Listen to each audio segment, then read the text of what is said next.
今年係20年，對日本20年前嘅1895年，日本因為解釋這個朝鮮問題開戰，但解釋這個清廷政府有清廷大書特。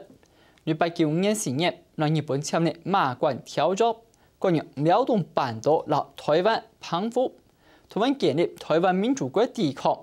1895年5月5日時節發生史上最大規模嘅戰爭，人哋喊做日偽戰爭。日本方面將其喊做戰台自決。對日偽戰爭當中參加義軍下崗人最多，還包含劉元福嘅武器軍、新除軍、淮軍嘅正規軍，讓日本戰呢為5張年。下個電視台已經被開除為退出戰圈日偽內力報道，同啲觀眾朋友來回顧李亞聰發生在台灣本土規模最大、時間最長嘅一場全面戰爭，同時期看。下個人對李亞聰戰爭當中扮演嘅角色，來發揮嘅影響力。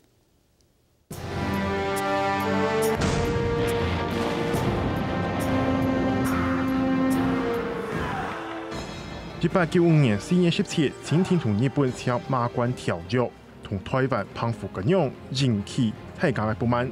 5月25日，台灣民主國成立，決心用時間和空間抵抗日本人。就是台灣的抵抗，台灣的民主國，這些邱逢甲這些等人的這些運動，所以他們那時候就知道說，要採用武力，你就不只是接收而已啦，就是等於是說你要征服這一塊地，它等於就是一個征服戰爭。佢下受到人民做台灣總督嘅華山自己對遼東半島調來權威使團，對琉球引渡台灣。5月29日對奧地登陸。1895年嘅5月底，日本係對奧地登陸開始來接受台灣嘅地譜，也看到巡航嘅染料抗日紀念碑，其實圖解下，亦會在紀念日本風速鐵敗登上台灣嘅土地。權威使團登陸，本台北上江西新環黨軍人心思漢。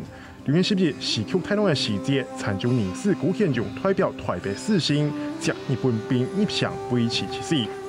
那時候台灣的民主國總統唐景崧已經逃離了台北城，所以台北城的秩序就軍隊沒人管，所以就變成由兵變匪。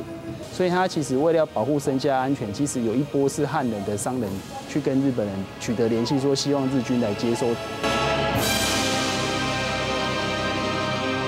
6月17日，華山自己到台北舉行示警式，宣告日本統治開始。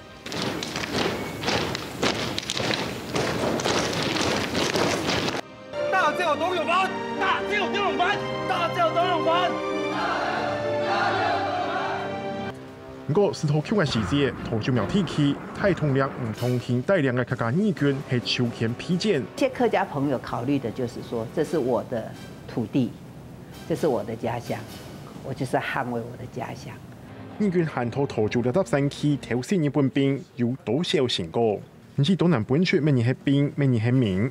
日本方面竟然到台北到新竹之間進行無差別嘅屠殺，造成民眾死傷嚴重。當時的仁久親王就宣布，這是一場無差別掃蕩的戰役，不分男女老幼，不分這個年紀大的、年紀小的，只要有抵抗，只要有看到，都是一律消滅。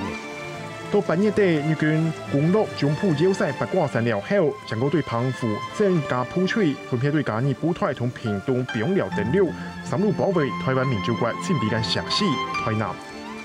當時日軍最多在台灣的這個部隊達到5、6萬人，2個半的這個師團。那當時台南府城有20年，大概有1萬多人。除了黑旗軍比較能戰以外，其他的都是臨時組合制成的這個台灣的這個義勇軍，所以其實戰鬥力有限。所以那時候乃木希典將軍就說：如果你台南城和平開城門的話，我就放過台南人的性命。我說：如果你敢，我如果進去台南城有受到抵抗的話，就要把台南夷為平地。不斷保全台南百姓、台南市心係照台北嘅方式，推派營管牧師巴克利搶求日本兵和平入城。12月21日，台南上開，台灣民主國未正式結束。12月18日，華山自己同京東太本營報告全島差唔多平靜咧。照統計，一場戰爭，日本統計差唔多4萬鋪水，戰死164個人。台灣方面，3萬外界分拆鋪水，戰死超過1萬人。其中大部分係義軍，韓國北上嘅思想更較難估算。而每戰爭每年之下呢，變做台灣有史以來抵抗侵略、保衛鄉土、先悲慘壯烈嘅一段歷史。客家新聞研究廖啟正，綜合報道。